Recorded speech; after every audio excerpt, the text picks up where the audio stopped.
All right, so let's look at a couple of things. First up, your vital signs. You can access RPM, battery voltage, just whatever you want to know about the machine, it's available. Your settings, your auxiliary settings, turning up and down your auxiliary. You can set these as presets. Auxiliary pressure release. Been on a machine before where you get a lot of pressure build up and you can't plug in a attachment.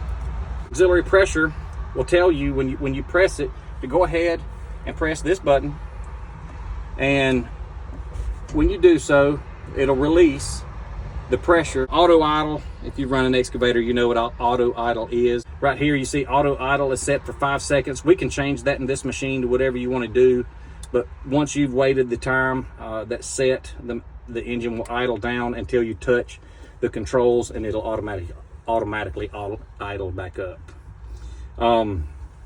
Operator statistics, this is a good one. You got an operator that you don't think is getting a lot of work done, you want to know what's going on.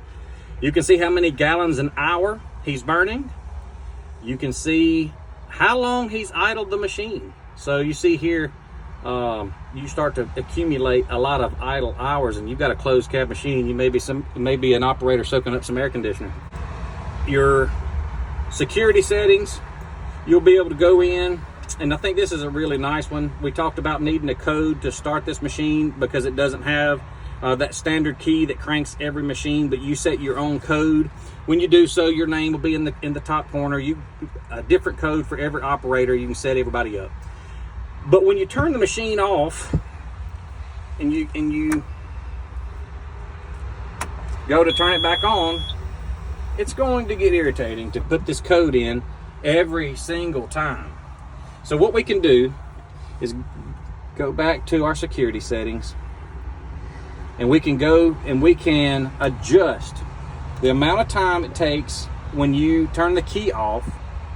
In other words, up to 15 minutes after you turn the key off, you will not need the password. I think that's awesome. You got to talk to a customer or answer the phone. You don't need the password every time you crank it back up. Going through your service, folks call and ask all the time, hey, how do I know when's my oil change? When do I service my hydraulics? Here's your service schedule. So you can look up 50 hours, 500 hours, 1,000 hours, what's due when. Now, if you've got a different application for your machine and you need to shorten those service intervals, you can do that here. But these are the default from Bobcat, what Bobcat recommends. You can also look at your records. So record the services that you've done. When you get ready to sell that machine, adds a lot of peace of mind. Somebody can see what you've done, how you've taken care of the machine. Also, if you're getting ready to buy a used machine, take a look at this. Find out how they've treated this piece of equipment. Just like the track loaders, you can go under these different attachments that's available from Bobcat, and let's just say you pick one. Of course, a flail more is simple enough, but it'll tell you left and right joysticks how you operate that attachment. As long as the attachment's from Bobcat, it'll tell you how to do that. Audio is integrated in on these Deluxe panels.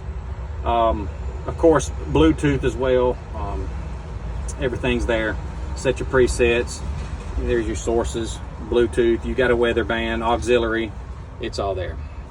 It's not connected to any source of Bluetooth right now.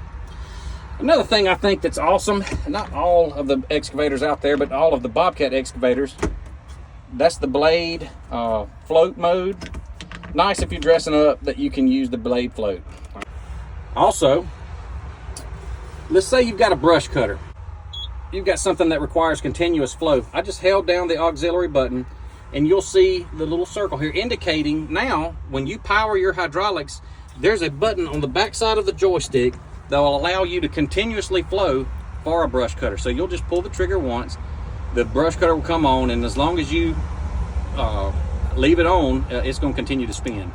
But you'll see that indicated in two places here, the top right hand side of the screen and right here. So press it again and it's off.